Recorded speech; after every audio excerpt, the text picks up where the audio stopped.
2013 में अरविंद केजरीवाल से मुलाकात हुई थी और अन्ना हजारे का पूरा आंदोलन चल रहा था। तो हमने कहा अच्छे व्यक्ति हैं, और 2013 में मैं चुनाव लड़ा। उसके बाद 2015 में मैं दोबारा चुनाव लड़ा और मैं आम आदमी पार्टी से विधायक बना। इस समय मैं आम आदमी पार्टी से विधायक बना तो उस समय आम आदमी पार्टी की नीतियाँ बहुत अच्छी थी, आइडियोलॉजी बहुत अच्छी थी। जैसा कि अरविंद केजरीवाल ने कहा था कि हम सरकारी बंगला नहीं लेंगे, सरकारी गाड़ी नहीं लेंगे और सारी सरकारी सुविधाएं जो मिलती हैं हम नहीं लेंगे। तो हमने कहा ये तो बहुत अच्छी बात है और एक बहुत बड़ा मैसेज लोगों के बीच में जाता है। लेकिन जैसे जैसे समय बदलता गया, अरविंद केजरीवाल ने सरकारी गाड़ी भी ली, सरकारी बंगला भी लिया, बड़ा बंगला लिया। और उसके बाद जिस समय राज्यसभा की टिकटों को जिस तरीके से दिया गया, कुमार विश्वास, प्रशांत भूषण ऐसे आदमी, योगेंद्र यादव ऐसे आदमी को इग्नोर किया गया, तो मेरे मन में भी कुंठा थी कि ये गलत हो रहा है। और जिन लोगों ने पार्टी को इस्टेब्लिश किया, और ये वो लोग थे प्रशांत भूषण जी और कुमार विश्वास वगैरह, जिन्होंने पार्टी को जन्म दिया है। उसके बाद फिर एक दिन अरविंद केजरीवाल जी ने यहाँ से मैसेज आया कि आप सभी लोग, आपके इलाके में जितने मंदिर हैं, मस्जिद हैं, गुरुद्वारे हैं, उन सब की एक लिस्ट बनाइए। और जब हम लोग वो लिस्ट बना कर ले गए तो वहाँ मंदिर मस्जिद के इमामों की 18,000 रुपये की घोषणा तो की गई, लेकिन मंदिर के पंडितों के लिए, गुरुद्वारों की ग्रंथी के लिए, जैन मंदिर के लिए, ईसाई धर्म के पादरी के, चर्च के पादरियों के लिए कोई घोषणा नहीं दी गई। इसी बात पर उनसे मेरी काफ़ी कहा सुनी हो गई और उन्होंने बड़ा अभद्र भाषा का प्रयोग मैं ही नहीं, वहाँ उपस्थित सभी विधायकों के साथ किया। तो मेरे मन में जो थी, मैं स्वाभिमान वाला व्यक्ति था। दिल्ली सरकार, हमारे जो वरिष्ठ नागरिक हैं, उनकी पेंशन उन्होंने रोकी हुई है और 2018 के सितंबर के बाद कोई पेंशन दिल्ली में किसी विधानसभा में नहीं लगी। और हमारे पास काफ़ी सीनियर सिटीजन आते हैं और आज अगर उनको 2,000 रुपये अगर मिलते हैं तो कम से कम उनका दूध का खर्चा तो निकलता है, छोटी मोटी दवाइयों का भी खर्चा निकलता है।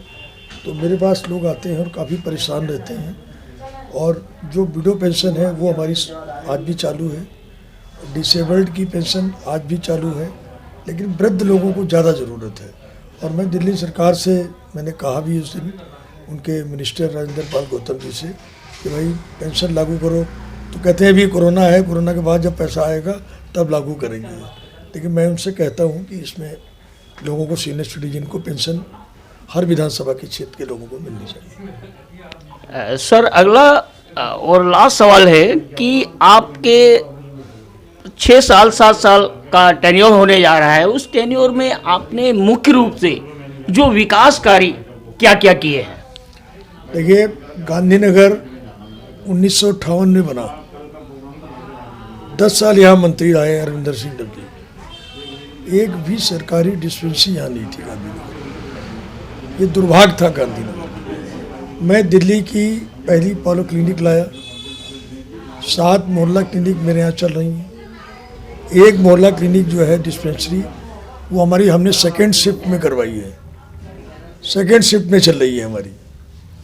तो आप देखिए, यहाँ पर मैंने वो करा दिया, दिल्ली की पॉलो क्लिनिक लाया जहाँ 8 किस्म के डॉक्टर बैठते हैं।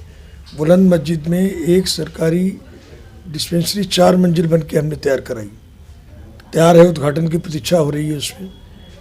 वृद्धाश्रम पूरा 4 मंजिल बन के तैयार है, आप जाके देख सकते हैं, यह हमारे कार्यकाल में हुआ है। गांधीनगर विधानसभा की सारी सड़कें बड़ी जो गांधीनगर को टच करती हैं, अंदर का सर्कुलर रोड और बाहर का, चारों तरफ मैंने बनवा दिया। पूरी दिल्ली के अंदर 1200 बड़ी एलईडी लाइट किसी एमएलए के यहाँ नहीं लगी, सिर्फ मेरी गांधीनगर विधानसभा में लगी। दिन में, रात में दिन नज़र आता है उनको। सारे पार्कों में झूले लगवा दिए, सीनियर सिटीजन के बैठने के लिए गोल टेबल लगवा दी, राउंड टेबल लगवा दी। हमने कबूतरों को दाना डालने के लिए चौतरा बनवा दिया। सीनियर सिटीजन के लोग मीटिंग करें, उसके लिए चौतरे बनवा दिए, बच्चों के लिए झूले लगवा दिए, 3 बैडमिंटन कोर्ट पे काम चल रहा है और मैं समझता हूँ सीसीटीवी कैमरे लगने वाले हैं और विकास का जो काम था वो लगभग मैंने पूरा कराया है।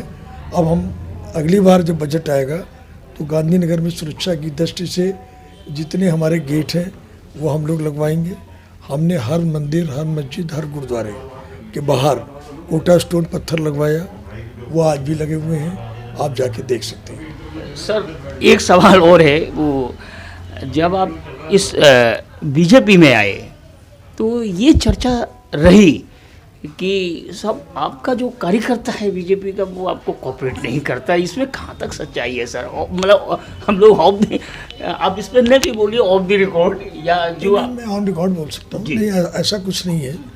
मेरे लिए सभी लोगों ने काम किया और नेचुरली लोगों के मन में पीड़ा कसक होती है कि जब कोई आदमी दूसरा दल छोड़कर किसी दल में आता है तो लोगों की एक्सपेक्टेशंस भी होती है और नेचुरली जब मुझे पार्टी ने टिकट दिया तो कुछ लोग ज़रूर नाराज़ हुए होंगे, लेकिन मेरे लिए सबने काम किया और मेरा किसी कार्यकर्ता के साथ कोई मतभेद नहीं है और अगर मतभेद होता तो मैं चुनाव नहीं जीतता और सारे कार्यकर्ताओं ने मेरे लिए मेहनत की है और मैं उनका हमेशा समय समय पर धन्यवाद भी करता हूँ और मैं उनके यहाँ चाय पर और प्रवास के दौरान भी जाता हूँ।